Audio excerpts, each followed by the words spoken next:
Coming up on Tech 95, Facebook spies on your TV, fixing your iPhone, eBay gets hacked, mandatory Windows 8.1 updates, and more. It's all coming up next on Tech 95. This is Tech 95, Episode 2, recorded on May 28, 2014. Microsoft is making me do what?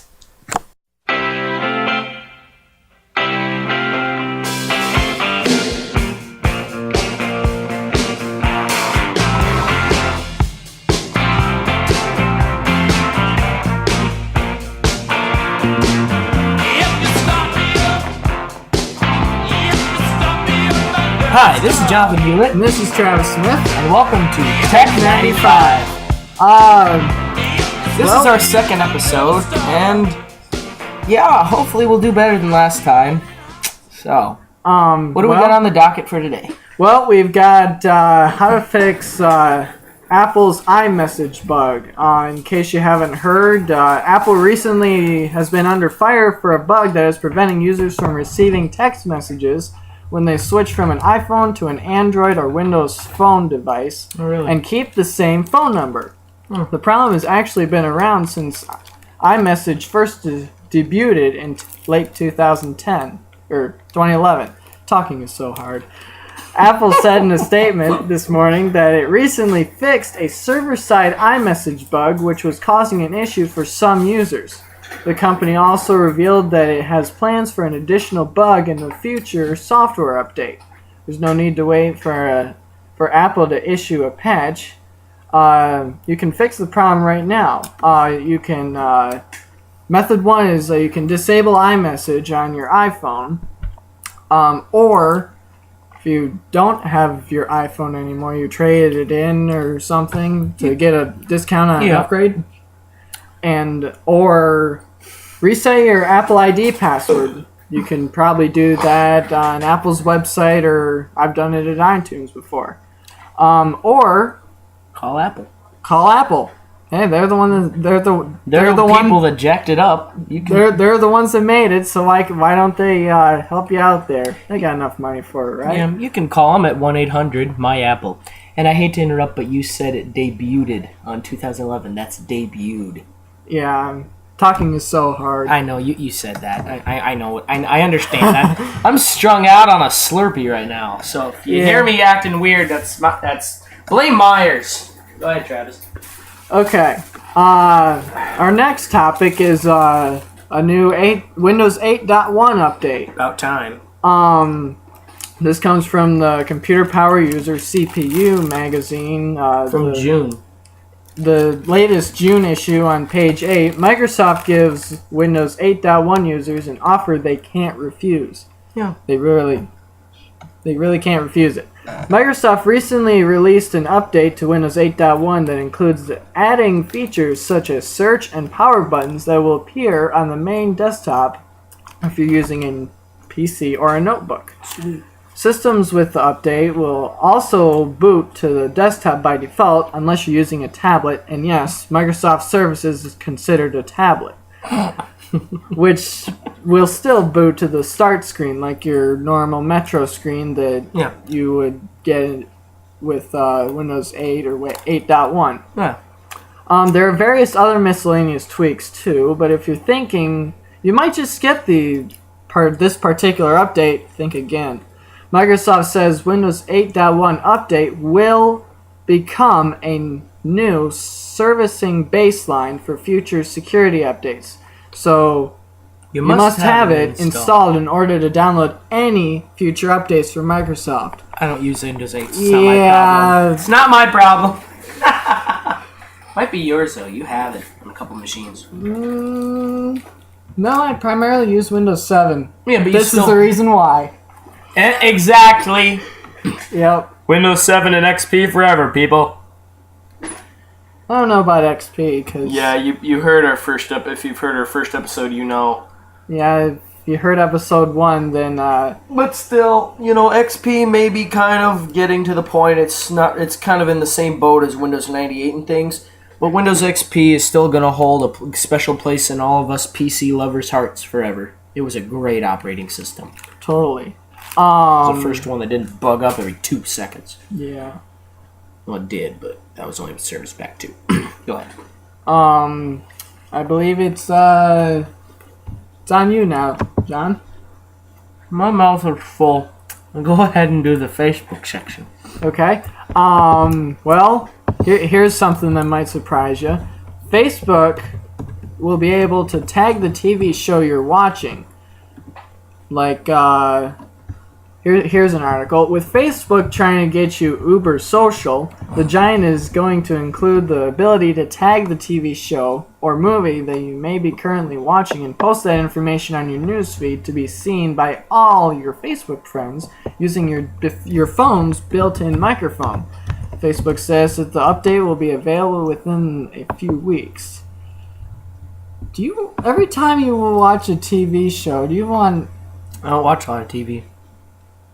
Well, when you do you want... I don't. Facebook... I'm just kidding. I watch NCIS, things like that. Yeah. Do you really want Facebook to know what you're watching and post it all over your page? Do I have to answer that? Just kidding. But, the stuff I watch, I really don't care. I really just watch NCIS and things like that. But, for people that watch, like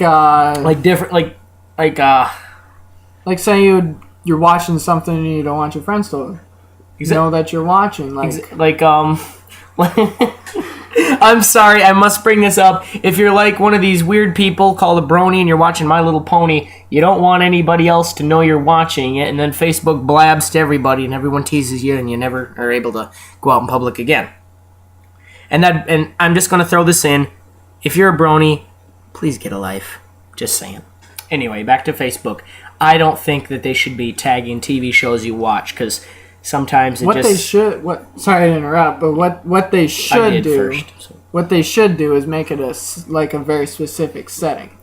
Like it's in your phone, like it's in your Facebook settings and your phone. Yeah, like say something like, we see that you watched NCIS. Do you want to tag this? Yes. We saw you watched My Little Pony. Do you want to tag this? No! Sorry, that was loud. But, you ought to be able to choose what they tag. Or just choose if they tag it at all. Exactly. That's what I mean. Yeah. Tag. Do you want to tag? Yes or no? Yeah. That's what I mean. And on to our next topic. And certain shows you just don't want to tag, like if you're watching reruns of The Brady Bunch. There's no point. It's a good show, but still, it's like you don't want to bug up your blog, blah blah blah. You don't want to fill up your page with useless stuff. Right. But, on to you, John. All right. I'm just swallowing what's in my mouth. And now for my section of the show, John's History in the PC Realm with John Hewlett.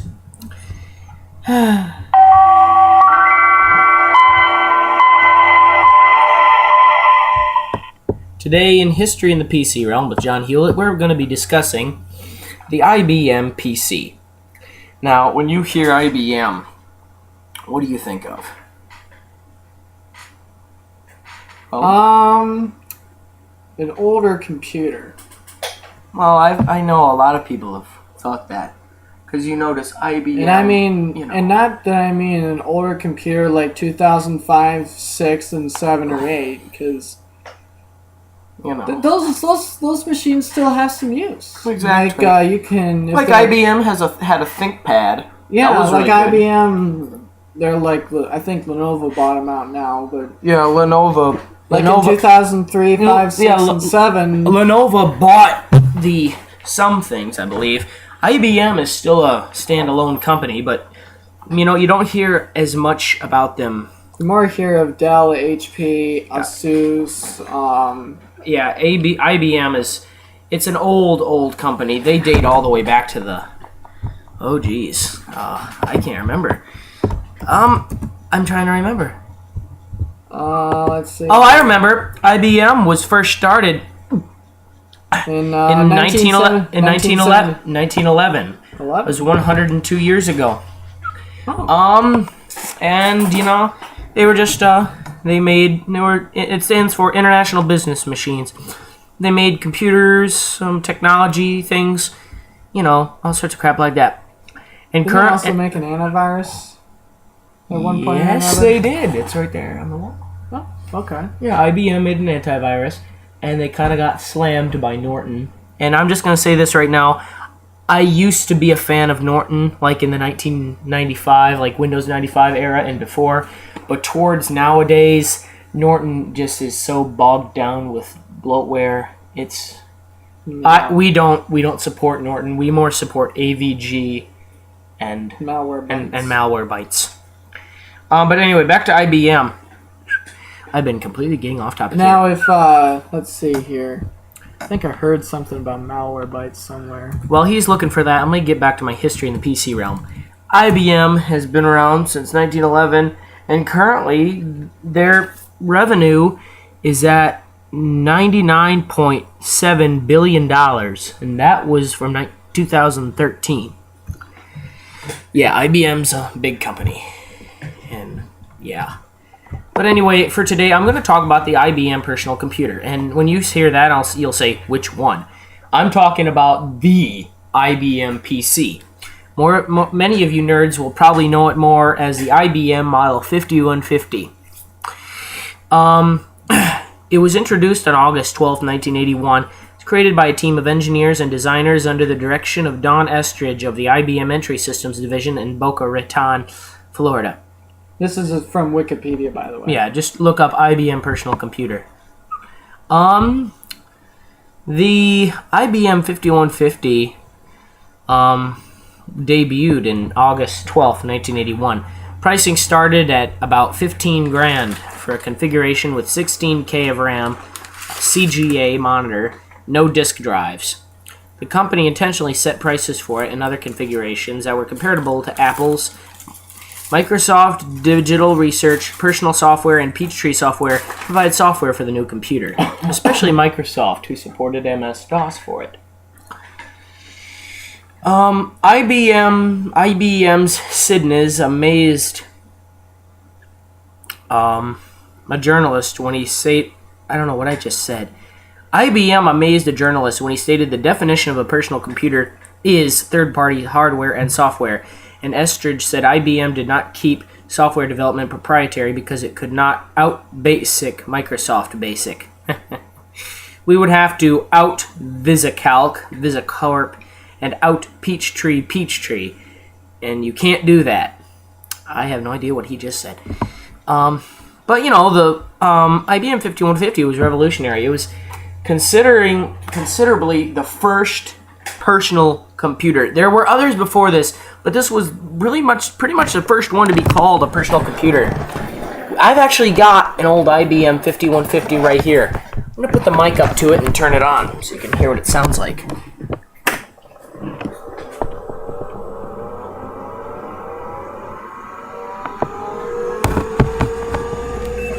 I don't know if you can hear that or not, but that's the sound of it booting up. The IBM 5150 was revolutionary. The first model was introduced in 1981, had an 8088 CPU. It could come with a floppy disk or cassette system. 1 or 2 internal floppy drives were optional. In 1983, they changed the name to an XT, and it was model 5160. Still had an 8088 CPU, but it was the first IBM PC to come with an internal hard drive as standard. They continued updating it as XT370, the 3270 PC, the PC Junior, which came in November of 1983, the PC Portable, the AT370, 3270 AT Convertible, which was a micro floppy laptop portable, and the XT286. So yeah, it was eventually replaced by the IBM PS2, which was a better system because it was smaller, but it was proprietary. It used proprietary parts, and that got kind of annoying. So yeah, the 5150 is booted up now, and it's giving me DOS 3.3 and all that. Mine has a 5.25-inch floppy drive, 360K, and a spacious 20 megabyte hard drive. Yeah, we had spacious. Yeah, that is spacious. We had to tough it out back then. Imagine having to use 2 floppy drives. I decided to turn it off. It has a monochrome. Mine has a monochrome monitor, unfortunately. And if you look at the green screen too long, everything you look at will be pink after a while. It ain't easy being green, but you can do it. Anyway, so yeah, thanks for listening to History in the PC Realm with John Hewlett. And remember, if you're using an old PC, don't feel bad. There are plenty of other nerds that do it too, including yours truly. Yeah, you can back me up on that one. So anyway, thank you for listening to History in the PC Realm with John Hewlett. And now back to your regularly scheduled Tech 95 podcast.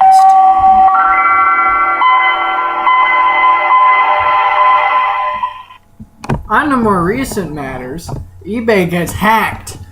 Dun, dun, dun. 2 months ago, cyber criminals got a hold of an eBay employee's credentials, and silently slipped into the company's computer network. Dirty rats. They stole a database full of user information, customer names, account passwords, email addresses, and physical addresses, phone numbers, and birth dates. Rat turds. eBay says it's valuable information that can be used to scam people and dupe them into giving up financial details. Yep. The good news for eBay customers, the passwords were encrypted with a technique called hashing, which makes them extremely difficult to decipher. Still, eBay is asking all users to change their passwords. I'm getting on it right now. So I've already used that password. If you're listening, if you're listening, then at this current moment, then you can go to eBay, and then when you go over to eBay, you go over here right now so I can really demonstrate it. Yeah, because I don't know how, because I'm stupid. No, I'm not. Go ahead. You're kidding about that, right? Well, somewhat. You just hit on the sign in button. Sign in. Actually, if you go directly to ebay.com, it's gonna flash up on your on the home page. Important password update. It says we recently notified customers that they should change their eBay passwords. If you change your password on May 21st or later, we do not need to take any additional action at this time. That's the message that eBay brings up on the main eBay page. And then when you go to first sign in, if any of you haven't been on eBay recently, then it will say mandatory password change. Like, you need to change your password. You need to change it as soon as possible. Yeah. Like, it's your very earliest. Yeah, because you don't want people buying billion-dollar things on eBay on your account and then getting your butt hauled because your mom finds out you've been buying motorboats on eBay. I thought that would be a bad thing. Call us up. We got a motorboat. We'll go on a motorboat. I'd rather have a motorbike. There you go. I'd rather have a car, actually. Back to computers. Anywho, yeah, if you have a question, feel free to email us tech95qa@gmail.com or you can check out our website www.tech95.jimdo.com. That's TECH95.JIMDO.com. As always, thank you for watching, and we hope to see you next time. Well, we won't see you because, well, we'll hope that you listen to our next show. So, this is Jonathan Hewlett, and I'm Travis Smith, and we're signing off. And we hope to see you have you watch our show next time. Talking is so hard. It is. It is. So anyway, well, see you next time. Bye-bye. Bye.